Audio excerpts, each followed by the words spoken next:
వాక్యం లేకపోతే క్రైస్తవునికి బలం ఉండదు, శక్తి ఉండదు. అవును కదా? క్రైస్తవునికే కాదు, చాలా మంది అనుకుంటారు క్రైస్తవులకు మాత్రం అనుకుంటారు, కానీ క్రైస్తవులు కాదు. నా దృష్టికి ప్రపంచానికి సంబంధించింది, మానవ జాతికి సంబంధించింది. అయితే ఈ దిన మనము ఒక ప్రాముఖ్యమైన వాక్యం, ఇది మీరు ఎప్పుడు విన్నారో లేదు నాకు తెలియదు, కానీ నేను రాత్రి బైబిల్ చదువుతున్నప్పుడు ఒక విషయం గురించి ఆలోచించాను. ఎందుకంటే మ్యారేజెస్ ఇవన్నీ చూస్తున్నారు కదా, ఈ సమయంలో దేవుడు, నేను బైబిల్లో దేవునికి ఇంకా పెట్టుకొని ఆలోచించిన తర్వాత దేవుడు, ఇప్పుడు మనము లోకంలో చూసే వివాహాల గురించి మనం ఆలోచించినట్లయితే, లోకంలో జరిగే వివాహాల గురించి మనం ఆలోచించినట్లయితే చాలామంది ఏం చూస్తారు? డబ్బులు చూస్తారు, అందాలు చూస్తారు, హైట్, పర్సనాలిటీ ఇవన్నీ చూసుకుంటే ఎలా ఉంటారు. కానీ ఇవన్నీ ఎందుకు చూస్తారు? వివాహం, ఒక అమ్మాయికి అబ్బాయి చేయాలి, వివాహం చేయాలని చెప్పి ఆ వివాహం కొరకు ఎదురు చూస్తుంటారు. ఎదురు చూసినప్పుడు ఒక రెండు కుటుంబాలకి మధ్య అన్ని సరిగా ఉన్నాయా లేదని చూసుకొని చూస్తూ ఉంటారు. అవన్నీ మనం గమనిస్తున్నప్పుడు దేవుణ్ణి కంపేర్ చేసుకొని, దేవుడి యొక్క యేసు ప్రభుని, దేవుడు మన కొరకు ఈ లోకానికి వచ్చి దేవుడు మనకి ఇచ్చిన ప్రేమను బట్టి అసలు ఈ వివాహము లేకపోతే ఇది ఎంత బలమైనది. ఇప్పుడు గ్రంథంలో మాట్లాడుతుంది, వివాహం అన్ని విషయముల కన్నా ఘనమైనది అని చెప్పి. అయితే ఈ వివాహం గురించి ఎంత ఘనమైనది అని మనం మాట్లాడుతున్నప్పుడు దేవుని వాక్యమే చెప్తుంది, ఘనమైనది అని దేవుని వాక్యమే చెప్తుంది. నేను జాతకమేనండి, మీకు చాలా ఒక ఆలోచన చేసే వాక్యం ఇది. ఒక వివాహం విషయంలో మనం చాలా జాగ్రత్తగా, చాలా ఘనమైనదని మనం అనుకుంటుంటాం, కానీ దేవుడు ఒక మాట చెప్తున్నాడు. ఒక మాట ఉంటుంది, నేను ఒకసారి చదువుతాను. వివాహానికి ముందు ఒక కార్యం జరుగుతుంది. ఏంటి? ఫర్ ఎగ్జాంపుల్ మన యోసేపు మరియమ్మను, మనం కన్యా మరియమ్మ మనం చూసినప్పుడు యోసేపుని యోసేపుని ఏం చేసుకున్నాడు? ప్రదానం చేసుకున్నాడు. ఏం చేసుకున్నాడు? ప్రదానం చేసుకున్నాడు. ప్రదానం చేసుకున్నాడంటే కొద్ది వరకు తన భార్య అయినట్టు కదా, భార్య అయినట్టే. అయితే క్రైస్తవులుగా ఉన్న మనము, దేవుని బిడ్డలుగా ఉన్న మనము, దేవుని విషయంలో మనం ఆలోచించినట్లయితే మనకు కూడా జరగవలసిన ఒక కార్యం ఏంటంటే ఒక మహావిందు జరగబోతుంది. ఏం జరగబోతుంది? మహావిందు. ఆ విందు ఎక్కడ జరుగుతుందో తెలుసా? పరలోక రాజ్యంలో విందు జరుగుతుంది. వివాహాలు జరుగుతున్నప్పుడు విందు జరుగుతుంది కదా, వివాహం జరుగుతున్న విందు జరుగుతుంది, ప్రధానం జరుగుతున్న విందు జరుగుతుంది. అయితే క్రైస్తవ ప్రజలైన వారికి, దేవుని బిడ్డలైన వారికి జరిగేది ఏంటంటే ఒక మహావిందు జరగబోతుంది. ఏం జరగబోతుంది? మహావిందు. జాగ్రత్తగా వినండి. నేను మిమ్మల్ని ఇప్పుడు పరలోక రాజ్యంలోకి తీసుకెళ్ళడానికి ఇష్టపడుతున్నాను, పరలోకపు అనుభవంలోకి మిమ్మల్ని తీసుకెళ్ళడానికి ఇష్టపడుతున్నాను. ఇలాంటి పరలోకపు అనుభవంలోకి మీరు వెళ్ళాలంటే వాక్యాన్ని జాగ్రత్తగా శ్రద్ధగా వినండి, పూర్తిగా వినండి. అదేనా? ఇప్పుడు మనము వివాహం విషయంలో ఎన్నో పనులు పెట్టుకొని, డబ్బులు ఖర్చు పెట్టి, ఒక పెళ్లి కుమారుడు అందంగా కనిపించాలని, లేక పెళ్లి కుమార్తె అందంగా కనిపించాలని, ఒక పెళ్లి కుమారుడు పెళ్లి కుమార్తె లోకంలో దేనికి సంబంధం లేకుండా ఒక భార్య భర్తలు ఇద్దరు కలిసి ఉన్నట్లుగా వారి విషయంలో వారిద్దరూ ఏక శరీరంగా ఉంటారని దేవుని యొక్క లేఖన భాగం తెలియజేస్తుంది. అవును కదా? అయితే ఇలా ఏక శరీరంగా ఉన్న భార్య భర్తల విషయంలో, ఈ లోకంలో జరిగే వివాహ విషయంలోనే దేవుడు ఇంత ఆలోచించినప్పుడు ఒక కన్యక వలె ఉండాలని, ఒక పురుషుడు ఆ యొక్క స్త్రీని, వేరే స్త్రీని ఎవరిని చూడకుండా ఎలా ఉండకూడదని, ఒక పరిశుద్ధిగా ఉండాలని లోకాన్ని రీతిగానే మనం ఆలోచించినప్పుడు దేవుడు మన పట్ల పరలోక రాజ్యంలోకి మనం అందరం వెళ్ళడానికి ఎంత ఆలోచిస్తారో ఒకసారి ఆలోచించండి, ఒకసారి గమనించండి. లోకంలో జరిగే వివాహాల విషయంలో, లోకంలో జరిగే ప్రధానాల విషయంలో, లోకంలో జరిగే కొన్ని బంధాల విషయంలో మనము పరిశుద్ధతను కోరుకుంటాం. ఏం కోరుకుంటాం? పరిశుద్ధత. ఏ తప్పు లేకూడదు. దేవుడి దృష్టిలో మనము పవిత్రులు ఉండాలి. పవిత్రులు ఉన్న వారికి పరలోక రాజ్యము. ఈ యొక్క ఒక అమ్మాయి అబ్బాయి తప్పు చేయకుండా వీరు ఒక కరెక్ట్ గానే ఉన్నారు, వీరికి వివాహం చేయడం మంచిది, వీరిద్దరు కలిసి ఉండడం మంచి అని మనం ఈ లోకంలో ఆలోచించినప్పుడు, దేవుని దృష్టిలో పరలోక రాజ్యంలో నా బిడ్డలు ఎలా ఉండాలని దేవుడు కోరుకుంటాడు? పరిశుద్ధులుగా ఉండాలి, పవిత్రత కలిగి ఉండాలి అని దేవుడు ఆలోచిస్తాడు. అవునా కదా? అయితే దేవుని యొక్క లేఖన భాగం మీకు సేవ చేస్తుంది. ఒకసారి చదువుకున్నాం. 2 కొరింథీయులకు రాసిన పత్రిక 11వ అధ్యాయం 2వ వచనం. దేవాశక్తితో మీ ఎడల ఆసక్తి కలిగి ఉన్నాను, ఎందుకనగా పవిత్ర పవిత్రురాలైన కన్యకలుగా ఒక్కడే పురుషునికి అనగా క్రీస్తుకు సమర్పింపవలనని మిమ్మును ప్రదానము చేసి తిని. ఇక్కడ జాతకనండి చదివిన వాక్యం అర్థమైంది మీకు. దేవాశక్తితో, ఏ ఆసక్తితో? దేవాశక్తి. దేవుని దగ్గరికి రావాలని దేవుని మీద ఉన్న ఆసక్తితో నేను మీకు ఒక విషయాన్ని తెలియజేస్తున్నా. ఒక ఆసక్తి కలిగి నేను మీకు ఒక విషయాన్ని తెలియజేస్తున్నానని కొరింథీ సంఘానికి అపోస్తలుడైన పౌలు తెలియజేశాడు. ఎవరు తెలియజేశాడు? కొరింథీ సంఘానికి. ఇది కొరింథీ సంఘానికి మాత్రమే కాదు, ప్రపంచంలో ఉన్న అన్ని సంఘాలకు, ప్రపంచంలో ఉన్న అన్ని మనుషులకు సంబంధించిన వాక్యం. దేవుడు మనకు తెలియజేసింది ఏంటంటే, పవిత్రురాలైన కన్యకగా ఉన్న ఒక పురుషునికి, ఆమెకు ద్వారా వచ్చిన ఒక పురుషుడు ఎవరు? అతను ఆమె ద్వారా వచ్చిన పురుషుడు ఎవరు? యేసుక్రీస్తు ప్రభు. ప్రపంచంలో పవిత్రురాలైన ఒక కన్యక ఎవరైనా ఉన్నారంటే అది ఒక్కరు మాత్రమే. ఎవరది? మరియ, కన్యక మరియ. యేసుక్రీస్తు లోకంలో ఉన్న యేసుక్రీస్తు తల్లి అయిన మరియ. ఆ మరియ మాత్రమే ఈ యొక్క ప్రపంచంలో ఉన్న పవిత్రురాలైన ఒక కన్యక. ఆ కన్యక పరిశుద్ధాత్మ శక్తి ద్వారా గర్భము ధరించి యేసుక్రీస్తుని మనకి ఇచ్చింది. యేసుక్రీస్తు ప్రభు తనకున్న మహిమనంతని విడిచిపెట్టి ఈ యొక్క లోకానికి వచ్చాడు. అవును కదా? ఈ యొక్క లోకానికి వచ్చాడు. తన యొక్క మహిమనంతని విడిచిపెట్టి ఈ యొక్క లోకానికి వచ్చాడు. అలా వచ్చిన ఆయనకి జాగ్రత్త చదవాలి. అనగా క్రీస్తుకు సమర్పింపవలెనని. ఎవరికి సమర్పించాలని?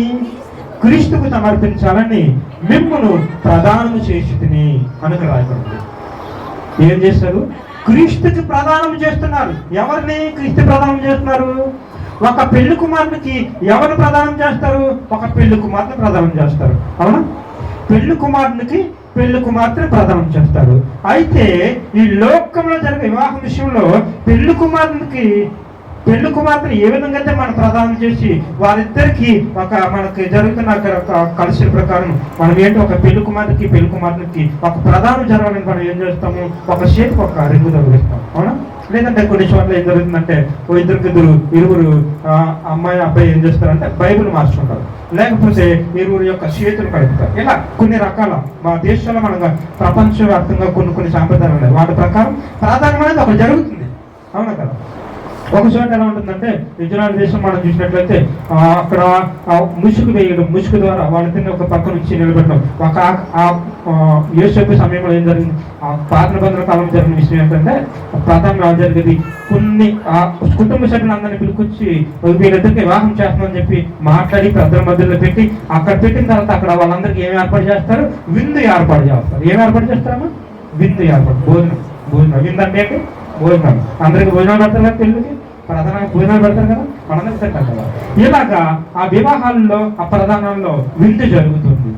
అదే రీతిగా ఈ యొక్క లోకంలో ప్రధానం జరుగుతున్నప్పుడు, లోకంలో వివాహం జరుగుతున్నప్పుడు మనము ఏ రీతిగా అయితే ఒక పెళ్లి కుమారుడు పెళ్లి కుమార్తెని ప్రదానం చేసి వారిద్దరు ఒకటి అని మనము అనుకుంటాము, ఆ రీతిగానే మనమంతా ఒకటవ్వాలి. ఎవరికి ప్రదానం మనం చేస్తున్నారంటే క్రీస్తుకు మనం ప్రదానం చేస్తున్నారు. ఎవరికమ్మా?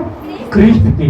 మన తండ్రి అయిన దేవుడు, మన కుమారుడు, అభిషక్తుడు, మనకందరికి రక్షకుడు, లోక రక్షకుడు, మనందరి కొరకు తన యొక్క ప్రాణాన్ని అర్పించి ఈ యొక్క లోకంలో ఉన్న పాపమందరి నుంచి మనల్ని తొలగించి మనల్ని పవిత్రులుగా మార్చిన క్రీస్తుకు మనల్ని ఎలా చేస్తున్నారు? ప్రధానము చేస్తున్నారు. మనమందరం ఎవరో తెలుసా? మనము వధువు సంఘం. మనమందరము పెళ్లి కుమార్తెలము. లోకంలో ఉన్న ప్రజలు ఎవరైతే ఉన్నారో, లోకంలో ఉన్న క్రైస్తవులు ఎవరైతే ఉన్నారో, వీళ్ళందరూ ఎవరంటే దేవునికి పెళ్లి కుమార్తెలు. పెళ్లి కుమారుడు ఒక్కడే. ఆ పెళ్లి కుమారుడు ఎవరో తెలుసా? ప్రభువు అయిన యేసుక్రీస్తు. పెళ్లి కుమారుడు అయితే మనమంతా ఎవరై ఉండాలి? పెళ్లి కూతురై ఉండాలి. మనమందరం ఎవరు? వధువు సంఘము. మనమందరము పెళ్లి కూతురై ఉండాలి. కానీ ఈ యొక్క లోకంలో ఉన్న ప్రతి ఒక్క సంఘంలో అనేక మంది సంఘాలు ఉన్నాయి, అనేక రకాల డినామినేషన్స్ ఉన్నాయి, అనేక రకాల ఒక సంఘంలో యేసుక్రీస్తు దేవుడు అని మాట్లాడతారు, ఒక సంఘంలో యేసుక్రీస్తు దేవుడు కాదు, ఆయన యొక్క దేవుడు కుమారుడు మాత్రమే, ఆయన కేవలం ఈ యొక్క లోకానికి ఒక ప్రవక్త వచ్చారని కొందరు మాట్లాడుతూ ఉంటారు. అయితే ఇలాంటి వారందరినీ పక్కన పెట్టి దేవుడు మాట్లాడుతున్న విషయం ఏంటంటే కింద వాక్యం కూడా మనం చదువుకున్నాం. మూడవ సర్పము తమ కుయుక్తి చేత అవ్వని మోసపరిచినట్లు మీ మనుషులను చెరపుకుని క్రీస్తు యేడనున్న సరళత నుండి పవిత్రత నుండి ఎట్లయినను తొలగిపోయేమో అని భయపడుతున్నాను అని ఇక్కడ మాట్లాడుతున్నారు ఎవరు? పౌలు.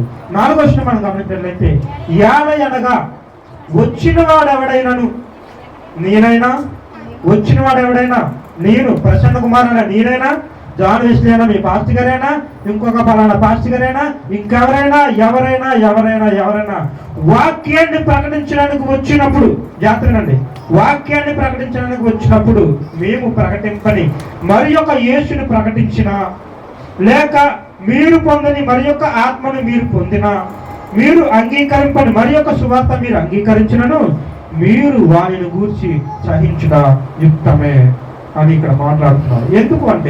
ఎందుకు పౌలు ఇక్కడ ఈ మాటలు చెప్తున్నాడు అంటే, ఈ యొక్క లోకంలో చాలా మంది దైవజనులు ఉన్నారు, చాలా రకాల సంఘాలు ఉన్నాయి. ఈ సంఘాలన్నింటిలో కూడా యేసుక్రీస్తు దేవుడని ప్రకటించేవారు ఉన్నారు, కానీ యేసుక్రీస్తుని రక్షకుడుగా నమ్మరు. కొన్ని సంఘాలు ఉన్నాయా? మీరు నమ్ముతున్నారా యేసుక్రీస్తు రక్షకుడని? యేసుక్రీస్తు రక్షకుడని మీరు నమ్ముతున్నారా? యేసుక్రీస్తు మీ కొరకు నిజంగా రీసెంట్గా చార్లెస్ కిర్కెల్ ఒక అతను చనిపోయారు, తెలుసు కదా? అమెరికాలో ట్రంప్ వెనకాల పనిచేశారు. ట్రంప్ దగ్గర పనిచేసే ఒక అతను ఏంటంటే ఆయన పొలిటీషియన్తో కూడా ఆయన ఒక సువార్తకుడు, ఒక బిల్లి గ్రాహం గారు అలాగో అమెరికాలో, అలాగే ఆయన కూడా ఒక పొలిటీషియన్ అండ్ ఇవాంజలిస్ట్ అంటే సువార్తకుడు కూడా. సువార్త పని, దేవుని యొక్క సువార్త పని చేసుకుంటూ ఆ యొక్క గవర్నమెంట్లో పనిచేస్తాడు. అలాంటి ఆయన దేవుని యొక్క వాక్యాన్ని ప్రకటిస్తున్నప్పుడు ఒక డిబేట్ జరుగుతుంది ఒక కాలేజ్ ఫంక్షన్లో. కాలేజ్ యూనివర్సిటీ నేను మర్చిపోయాను. అయితే ఆ కాలేజ్ యూనివర్సిటీలో ఒక ఫంక్షన్ అదే ఒక సువార్త జరుగుతున్నప్పుడు, వాక్యాన్ని ప్రకటిస్తున్నప్పుడు ఒక అతను ఒక చిన్న ఎవడేస్తారు ఏం చేశాడు? షూట్ చేసి చంపేశాడు. వెంటనే షూట్ చేశాడు, చనిపోయాడు. చార్లెస్కి ఇలాగా అతన్ని అడిగారు. అతన్ని ఒక యవనస్తుడు కొన్ని రోజుల క్రితం అడిగిన మాట ఏంటంటే, యేసుక్రీస్తు దేవుడని నేను ఎందుకు నమ్మాలి? యేసుక్రీస్తు దేవుడని నేను ఎందుకు నమ్మాలి అని ఒక అతను అడిగాడు. ఎందుకంటే యేసుక్రీస్తు నిజంగా దేవుడు కాకపోతే, యేసుక్రీస్తు దేవుడు కాకపోతే అపోస్తులైన పౌలు, లేకపోతే ఈ యొక్క దేవుడి గ్రంథంలో ఉన్న ఈ యొక్క దైవజనులు, సువార్తికులు, ప్రవక్తలు వీళ్ళందరూ ఉన్నారు చూసా, వీరందరూ ప్రకటించినంత వ్యర్థం. అంతవరకు ఇన్ని వేల సంవత్సరాలు అవుతుంది. ఈ ఇన్ని వేల సంవత్సరాల్లో దేవుని యొక్క వాక్యాన్ని ప్రకటించినంత వ్యర్థం. ఇప్పుడు నేను మాట్లాడుతున్నంత వ్యర్థం, మీ పాస్టర్ మాట్లాడుతున్నంత వ్యర్థం. యేసుక్రీస్తు దేవుడని ఎవడైతే నిజంగా ఖచ్చితంగా చెప్తాడో, యేసుక్రీస్తు మన కొరకు ఈ యొక్క లోకానికి వచ్చి మన కొరకు మరణించాడు, ఆయన యొక్క రక్తం ద్వారా మనకి పాప క్షమాపణ కలుగుతుంది అని ఎవరైతే నిజంగా యేసుక్రీస్తుని ప్రకటిస్తారో అలాంటి వాక్యం మాత్రం మీరు వినండి. యేసుక్రీస్తు దేవుడు కాదు, ఆయన ఒక ప్రవక్త అని కొందరు మాట్లాడతారు. యేసుక్రీస్తు దేవుని యొక్క కుమారుడు మాత్రమే, ఆయనలో దేవుని యొక్క శక్తి లేదు, ఆయన ఒక కుమారుడు మాత్రమే, పరిశుద్ధాత్మ వేరు, యేసుక్రీస్తు వేరు, తండ్రి అనే దేవుడు వేరు అని కొందరు మాట్లాడుతుంటారు. ఇలాంటి రకరకాల డినామినేషన్స్ ఉన్నాయి. ఇవన్నీ పక్కన పెట్టి మీరు నమ్మాల్సింది ఏంటో తెలుసా? ఒక్కటే, యేసుక్రీస్తు ఎవరు? దేవుడు. యేసుక్రీస్తే దేవుడు. అసలు ఆయనలో త్రిత్వం ఉన్నది. ఆయన తండ్రి ఆయనే ఉన్నాడు, ఆయనే కుమారుడే ఉన్నాడు, ఆయనే పరిశుద్ధాత్మ ఉన్నాడు. కానీ కాలాలను బట్టి ఒక్కొక్క కాలంలో ఒక్కొక్క రీతిగా ఆయన రావాల్సి వచ్చింది. మన పాత నిబంధన భక్తులు మనం చూసినట్లయితే ఆయన ఒక ఆత్మవలే, ఒక యెహోవా ఆత్మవలే ఆయన వచ్చాడు. తర్వాత రోమా ప్రభుత్వం సమయంలో ఒక మనుష్య కుమారుడు వచ్చాడు. ఆ తర్వాత ఇప్పుడు మన మధ్య ఏ విధంగా చూస్తున్నాడు? ఆయన పరిశుద్ధాత్మ బలాన్ని చూస్తున్నాడు.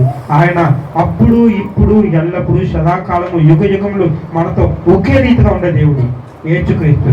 కాబట్టి ఈ యొక్క యేసుక్రీస్తు ఎవరైతే ఉన్నారో, ఈ యొక్క యేసుక్రీస్తుకి ఎవరు? అపొస్తలుడైన పౌలు మనల్ని ఎలాగ అంగీకరిస్తున్నాడు, మనం ఎలా అప్పగిస్తున్నాడు మనల్ని అర్థం కావడం అన్నమాట. మనం మొదటి నుంచి చెప్పుకున్నాం. యేసుక్రీస్తు ప్రభువుకి అపోస్తలుడైన పౌలు మనల్ని ఏ విధంగా మనల్ని అప్పగిస్తున్నాడు? పెళ్లి కుమార్తె వలె. ఎలా అప్పగిస్తున్నాడు? పెళ్లి కుమార్తె వలె. అర్థం కాలేదు నా మాటలు? వాక్యం అర్థమవుతుందా మీకు? ఎవరు చెప్పట్లేదు? అర్థమవుతుందమ్మా? ఓకే. మనల్ని యేసుక్రీస్తు ప్రభువు ఒక పెళ్లి కుమారుడు అయితే, ఒక పెళ్లి కుమారుడు చూడండి, ఒక వివాహంలో ఏం జరుగుతుంది? పెళ్లి కుమారుడు ఒక హుందాగా తయారు చేస్తారు, అందంగా తయారు చేస్తారు, మంచి డ్రెస్ చేస్తారు, నీట్గా ఉంటారు, మంచి పర్ఫ్యూమ్స్ ఇవన్నీ జరిగితే మంచి మంచి డెకరేషన్స్ ఇవన్నీ జరుగుతాయి. అవునా కదా? పెళ్లి స్టేజ్ మీద ఆ పెళ్లి కుమార్ దగ్గరికి ఎవరు కూర్చోబెడతారు? పెళ్లి కూతురు తీసుకొని కూర్చోబెడతారు. అక్కడ ఏం జరుగుతుంది? ప్రధానం జరుగుతుంది. ప్రధానం అంతా అయిపోయింది, తర్వాత వివాహం జరుగుతుంది. ఇలాంటి లోకంలో జరిగే వివాహము వలె మనల్ని కూడా ఒక వివాహానికి అపోస్తలుడైన పౌలు ఒక శరీరులుగా ఉన్న మనల్ని పరలోక రాజ్యంలో, భూమి మీద కాదు, ఈ భూమి మీద కొన్ని లక్షలు ఖర్చు పెట్టి, కొన్ని లక్షలు ఒక ఫంక్షన్ హాల్స్ బుక్ చేసి, కొన్ని లక్షలు ఖర్చు చేసి ప్రజలకి భోజనాలు పెట్టి ఇవన్నీ చేస్తూ ఉంటాం. కానీ ఒక్క ఆత్మ రక్షించబడుట, ఒక్క ఆత్మ, మీ సన్నిధిలో ఉన్న ఒక్క ఆత్మ. నిజంగా ఈ యొక్క దేవుని సన్నిధిలో ప్రతి వారం మీరు ఒక దేవుని సన్నిధికి వస్తున్నారు కదా, మీలో ఎంతమందికి ఆత్మ కలిగి ఉన్నారు? ఆత్మరూపులై ఉన్నారు. మీరు అందరూ పరిశుద్ధాత్మ శక్తి కలిగి ఉన్నారు. ఎందుకంటే చాలా మంది అంటూ ఉంటారు, నేను చాలా మంది ప్రశ్నించా, చాలా మంది అడిగారు నన్ను, ఏంటంటే బ్రదర్, చాలా మంది పెద్ద పెద్ద పాస్టర్లు ఉన్నారు, వాళ్ళతో దేవుడు మాట్లాడుతున్నాడంట, వాళ్ళతో దేవుడు మాట్లాడి వాళ్ళ దేవుడు దర్శించి వాళ్ళతో మాట్లాడి మాకు ఇలా జరుగుతుందని అన్నాడు. నిజంగా వాళ్ళతో దేవుడు మాట్లాడుతున్నారంటారా అని అడుగుతారు. మాట్లాడతారు. మరి వాళ్ళతో మాట్లాడిన దేవుడు నీతో మాట్లాడని మీ ప్రశ్న. అయ్యో, ఆయన పెద్దలు, ఆయనతో దేవుడు మాట్లాడతారు, మాతో దేవుడు మాట్లాడట్లేదు, నేను పాపిని, దేవుడు నాతో మాట్లాడట్లేదు, నా ప్రార్థన దేవుడు వినట్లేదని మీకు ఒక ఆలోచన వస్తుంది కదా. చాలాసార్లు ఇంకా ఆలోచన కలిగి ఉంటుంది. ఏమని? నేను ప్రతిరోజు ప్రార్థన చేస్తాను, ప్రతి వారం దేవుని యొక్క వాక్యం వింటాను, ప్రతి నెల నేను ప్రభు బాలను తీసుకున్నాను, అయినా దేవుడు నాతో మాట్లాడట్లేదు, అయినా నాకు కష్టాలు, నాకు ఈ బాధలు ఏంటి అని చెప్పి మీరు అనుకుంటూ ఉంటారు. కానీ దేవుని యొక్క లేఖన భావం తెలుస్తుంది, దేవుడు పెద్ద పెద్ద అధికారులైన వారితో, పెద్ద పెద్ద మాట్లాడే వారితో అందరితోని మాట్లాడుతున్న దేవుడు, ఒక మోషే, ఏలియా, వీళ్ళందరూ, దానియేలు, యోహాను, ఇలా పెద్ద పెద్ద వాళ్ళతో మాట్లాడే, మన పెద్దలందరితో మాట్లాడే దేవుడు మనతో కూడా మాట్లాడతాడు. దేవుడు మనతో మాట్లాడాలంటే మీరు చేయాల్సిన పని ఏంటో తెలుసా? ప్రార్థన. దేవుడితో మనం చేయాల్సిన పని ఏంటంటే కేవలం ప్రార్థన. ఒకసారి జాగ్రత్తగా గమనించండి, నేను చెప్పే విషయం చాలా జాగ్రత్తగా గమనించండి. వివాహం అయిన తర్వాత భార్య భర్తలుగా ఉన్నప్పుడు ఆ భార్య భర్తలు ఇద్దరు మాట్లాడుకుంటారు కదా. వివాహం సంబంధం మొత్తం చెడ్డిన తర్వాత వాళ్ళు మాట్లాడుకుంటారు కదా. ఆ కుటుంబాలన్నీ మాట్లాడుకుంటాయి కదా, వారి రెండు కుటుంబాలు మాట్లాడుకుంటాయి కదా. ఇదే రీతిగా కుటుంబాలు మాట్లాడుకుంటున్నప్పుడు, వివాహ సమయము వచ్చినప్పుడు, ఆ యొక్క పెళ్లి కుమార్తె మాట్లాడుకున్నప్పుడు, వివాహం అయిపోయిన తర్వాత ఆ భార్య భర్తలు ఉన్నప్పుడు వారిద్దరు మాట్లాడుకుంటున్నప్పుడు మనం ఎందుకు మాట్లాడట్లేదు? ఎవరితో? మన పెళ్లి కుమార్తె మనం ఎందుకు మాట్లాడట్లేదు? మన పెళ్లి కుమారుడు ఎవరు?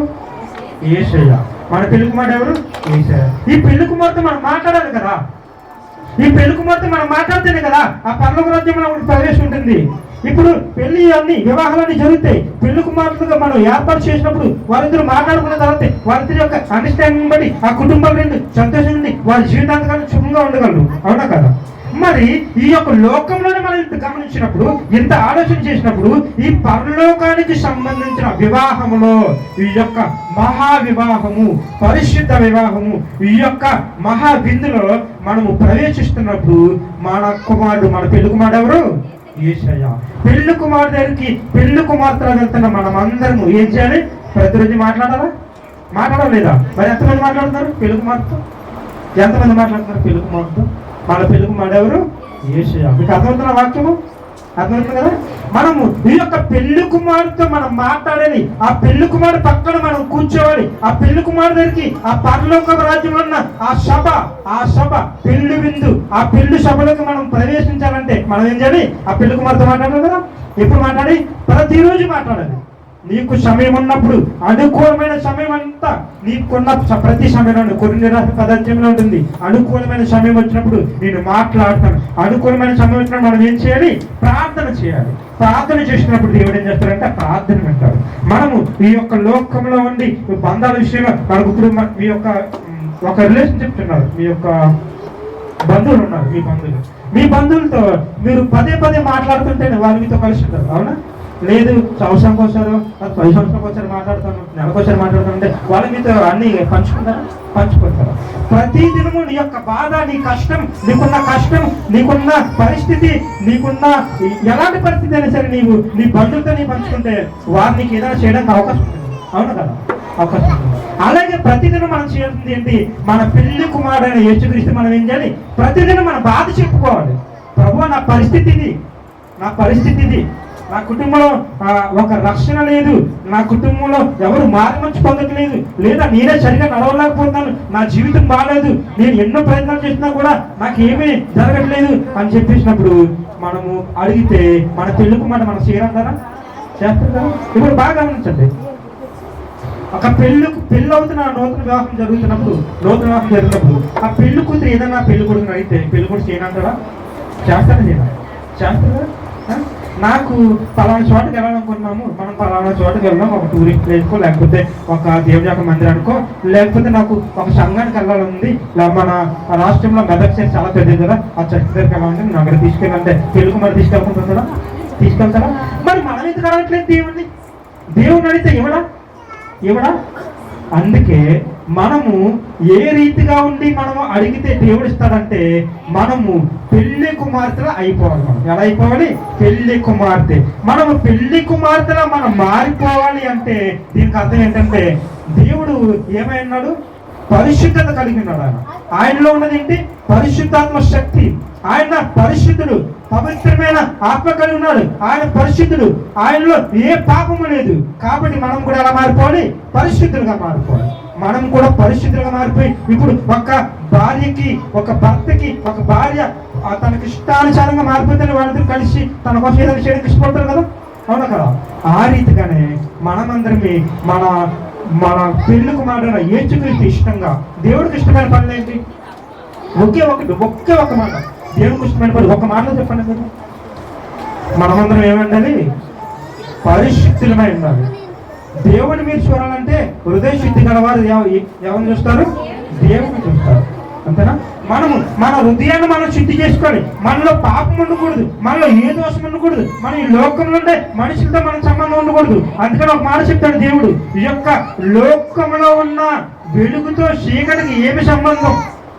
వెలుగుతో చీకటికి ఏం సంబంధం? వెలుగులో ఉన్నవాడు చీకటిలో వెళ్ళాలని పని ఏంటి?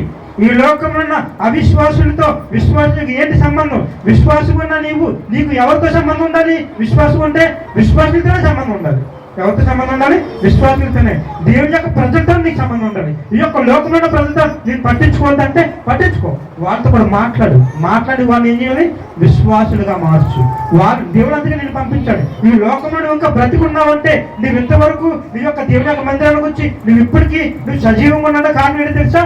నీ ద్వారా అనేక మంది మారాలి. నిన్ను బట్టి అవిశ్వాసులు ఉన్నారు, విశ్వాసులుగా మారాలని, చీకట్లో ఉన్న వాళ్ళు వెలుగులోకి రావాలని దేవుని యొక్క లేఖను పంపించవలసింది. ఆ రీతిగా మనం ఉన్నట్లయితేనే, ఆ రీతిగా మనం ఉంది. ఒక పెళ్లి కుమార్తె ఏ విధంగా అయితే సిద్ధపడి వివాహానికి రెడీగా ఉండి ఆ పెళ్లి కుమార్తె పక్కన కూర్చోడానికి సిద్ధపడిందో ఆ విధంగా మనం ప్రదానం చేయబడితే మాత్రమే, పరలోక రాజ్యానికి వారసులు. తండ్రి అయిన దేవుడు మన యేసుక్రీస్తు ప్రభువు ఆ పరలోక రాజ్యంలో తండ్రి అయిన దేవుని యొక్క కుడిపార్శ్వం మందు కూర్చున్నప్పుడు ఆ కుడిపార్శ్వం మందు ఆయన పక్కన కూర్చోడానికి మనకు ఒక అవకాశం రావాలంటే మనం ఎలా మారిపోవాలి?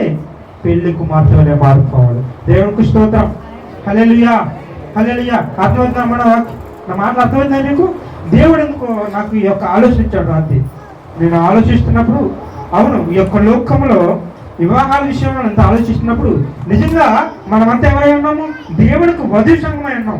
వధువు సంఘమై ఉన్న మనము దేవుడి దృష్టిలో ఎలా ఉండాలి? ఒక పెళ్లి కుమారుడు వలె సిద్ధపడి మనలో ఏ దోషము లేకుండా, మనలో ఏ పాపము లేకుండా మనము అలంకరించుకోవాలి. దేంతో అలంకరించుకోవాలి? పెళ్లి అయినప్పుడు దేంతో అలంకరించుకుంటారు? బంగారాలు, చాంబ్రాణి, బోనము, ఇవన్నీ వీటితో యేసుక్రీస్తు ప్రభుత్వముడు ఆయనకి సమర్పించారు కదా. ఇలాంటి కొన్ని అలంకరణతో పెళ్లి కుమార్తెని మంచిగా రెడీ చేసి, ఇప్పుడు మనకు మంచిగా రెడీ చేసి ఒక చున్నీలాగా చంద్రుడి మీద పెడుతున్నారు, ఎలా పెట్టి మంచిగా రెడీ చేసి అలా చేస్తున్నప్పుడు మనము కూడా అలాంటి అలంకరణ మనకు ఉండాలి. మనకుండే అలంకరణ ఏంటో తెలుసా? మనకుండే అలంకరణ పరిశుద్ధ వాక్యము. ఏంటది? పరిశుద్ధ వాక్యము. అందుకనే ఒక మాట చదువుతాను, చదివి ముగిస్తాను. గలతీ పత్రిక 4వ అధ్యాయము 17వ వచనము. 4వ అధ్యాయము 17వ వచనం ముగిస్తాను.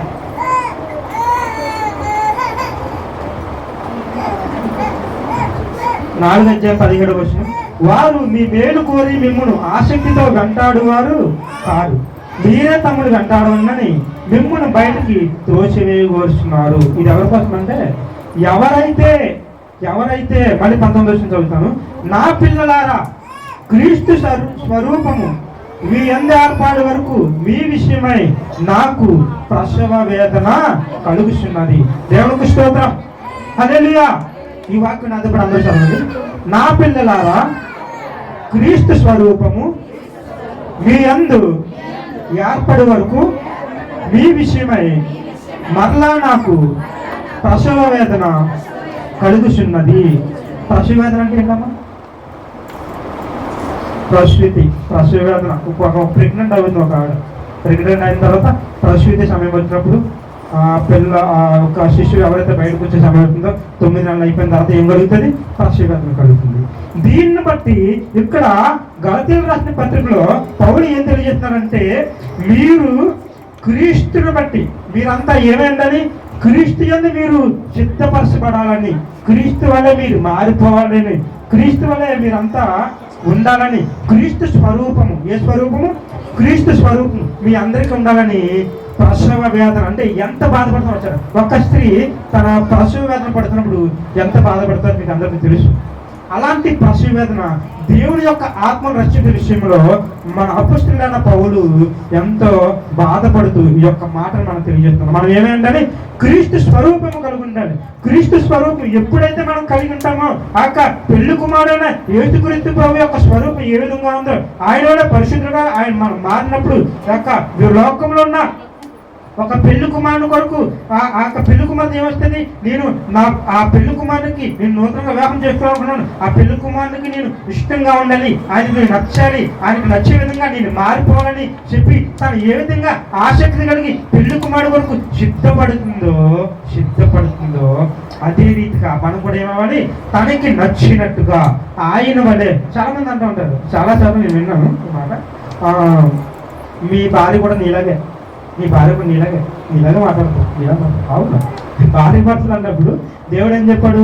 వారు తల్లిదండ్రులు విడిచిపెట్టి యాగ శరీరమే ఉన్నాడని దేవుడు ఎందుకు చెప్పాడంటే, నీ భార్య ఒక పెళ్లి కుమారుడు ఒక భర్త యొక్క భార్య తనలాంటి స్వభావం రావాలని భర్త అనుకుంటాడు. అవునా కదా?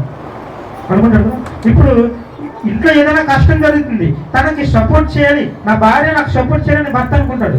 అలాగే నా భర్త నాకు అన్ని తీర్చాలి, నాకు కావాల్సిన అన్ని నాకు సమృద్ధిగా ఇవ్వాలి, ఇంట్లో ఉన్న వస్తువులు అవనివ్వండి అన్ని సమృద్ధిగా నాకు ఇవ్వాలని చెప్పేసి తన భార్య కూడా కోరుకుంటుంది. అంటే వాళ్ళ ఇద్దరు మనుషులు ఎలా ఉంటాయి?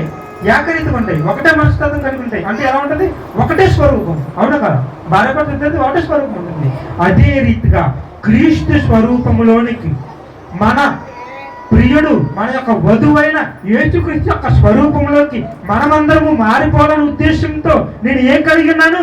ప్రసవ వేదన కలిగి ఉన్నాను. ఇదే ప్రసవ వేదనతో నేను కూడా వాక్యాన్ని ప్రకటిస్తున్నాను. ఈ యొక్క దైవజనులు కూడా మీరందరూ అదే రీతిగా యేసు యొక్క స్వరూపంలోకి మారాలని ప్రతి వారం ఈ యొక్క వాక్యాన్ని తెలియజేస్తారు. మీరు ఎక్కడైనా ఈ యొక్క సాయంత్రము జపానీ శాస్త్రి గారు మీటింగ్ ఉంది, ఆ మీటింగ్ లో కూడా ఆయన చెప్పే మాట ఏంటంటే, మీరందరూ కూడా దేని యొక్క స్వరూపంలో మారిపోవాలని, ఇలాంటి స్వరూపము ఇలాంటి అనుభవములోకి మనమందరం వెళ్దామా? వెళ్ళక మీరందరూ ఆసక్తి కలిగి ఉన్నారా?